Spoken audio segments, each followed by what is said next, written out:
Hi, I'm Megan, Phan, and I'm Georgina's friend.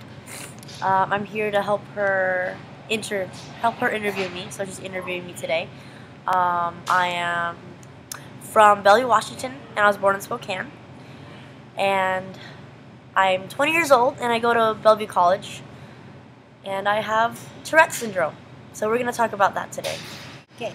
And then are there any certain activities that you can't participate in? Like, can you go to church? Can you go to like movies? Can you visit babies when they're still Babies. sleeping? Good question. It's like anyone. I could go anywhere I want because if they don't let me, that's against the law, which is the Americans Disability Act of 1990, which wasn't passed too long ago. It was really recent. But it depends on where I want to go, but nothing really stops me from going there. I've even considered the shooting range, but I'm gonna just let that. I haven't been to a shooting range yet, but I am concerned. I want to be as careful as possible before making that decision because when it's the movies, who cares? Like people encounter you, and they try to kick you out, but I don't want to hurt someone just in case. Like I'm handling a gun, but usually when I do something, I could do it. But at the same time, you want to be careful too, especially if it's a shooting range or riding on a motorcycle. Is there So. certain things that triggers what you say?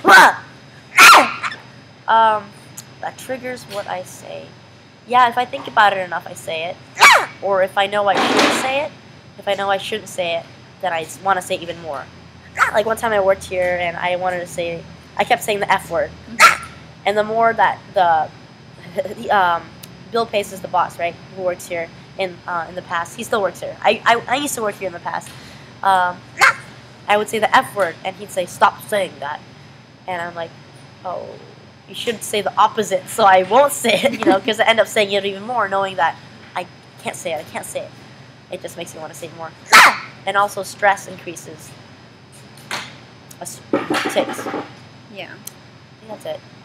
What triggers it? Oh, games that require fast reflex drives me nuts. Like BS or slapjack, I avoid at all costs. That's just me though. Not every person with Tourette's have the same reasons of having tics as I do, or what makes it worse.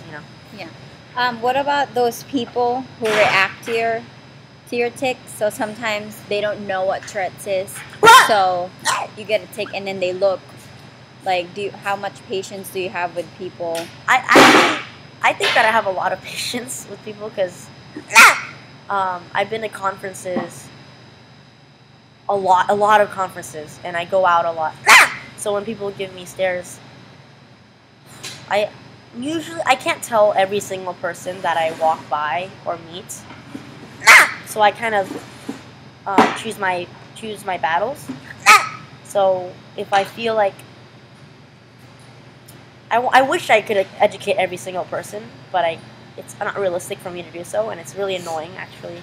But I want people to know, so the person with Tourette's, the next time a person sees another person with Tourette's, they'd understand. But it gets to a point where I just like, think whatever you want. They could think that I'm the most obnoxious girl in the world who's disruptive and conquerable, but that's. But most of the time, I try to explain. Like I said today, I told Georgina today that there's this guy. I was absolutely exhausted today, and there's a guy who's looking at me like this, and he started chuckling, not like a friendly chuckle, but a ridicule type of chuckle. Like he's ridiculing. He's like like that, and I stared at him right in the eye as I walked by, and I'm like, "What? What are you looking at? What?" And he didn't say anything, but it just gets to the point where. Just imagine explaining to everyone that you have to explain to everyone that you're Asian. Hey, I'm Asian, just, hey. I know it's not the exact same example, but it's like explaining to every person that you're blind. You don't have to. You don't have to. But the thing is, in my case, I need to because you want to educate another person and also you want them to understand. Any specific struggles you face every day? Oh, getting I think the hardest part I've been doing and I'm learning, and it's hard, is taking on leadership roles, because I never realized how much work you need to put on into it. So I always question, is it worth it? Is it worth helping the school, worth helping the students when my tick starts increasing? Because when there's that extra stress when it comes to leadership roles, for example, being part of the student government,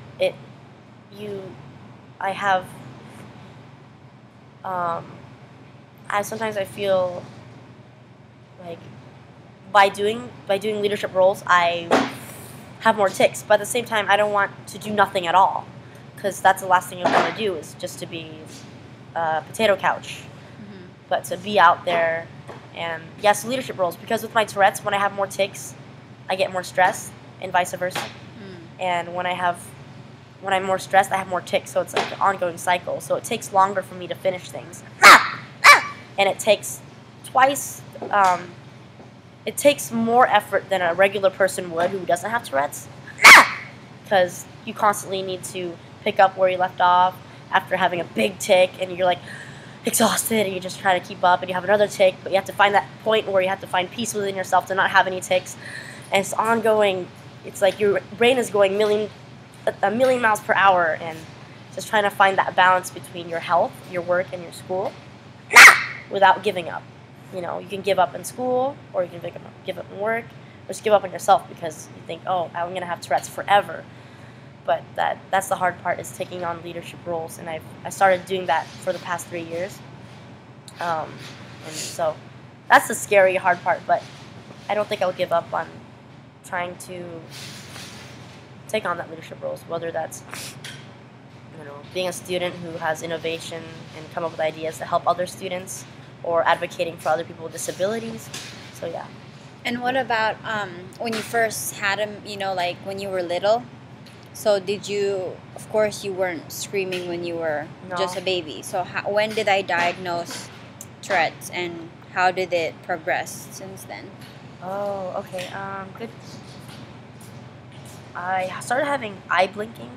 I need to blink my eyes really hard until I get that satisfaction.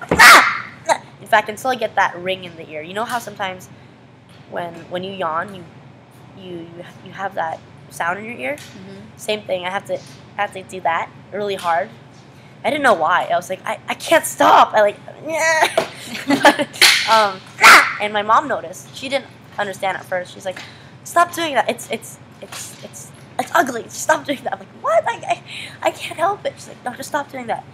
And then eventually, my dad caught on, because I think he caught on right away, because he's a doctor, and I guess he didn't want to tell my mom because he didn't want to figure out, but eventually he found it out. Then I was diagnosed when I was around 6, I believe.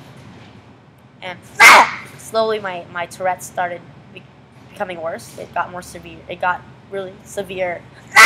And throughout elementary school and middle school, it got to the point where I had to be taken out of the classes and had to learn stuff on my own, like just one-on-one tutoring, one-on-one having paraeducators help me, because my tics were so bad that it got to the point where I kept licking the floor, and I'd spit on people. It was socially bad. I couldn't be around people, and I would pinch people, and I'd bang my head on the table, and I'd jerk. It's very violent and aggressive, and so it was harder for me to get work done from elementary school to middle school, and it got really bad.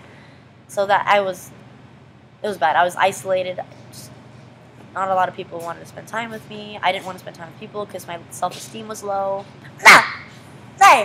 And it didn't get better in my life in general, my confidence, my health, and my self-advocacy, and my social life didn't get better until high school and college. So that was a big battle, and it was crazy. Yeah, I didn't even know I had rights until I'd say freshman year in college. Wow. So senior year in high school and then freshman year in college. And that's like 3 to 4 years ago. Yeah. So it's important that a lot of people who have disabilities know that they have rights, and that they need to build that confidence. Do you have anything to say to our friends? No, thank you for interviewing me. And thank you for listening. And if you have any questions, feel free to ask me or Georgina.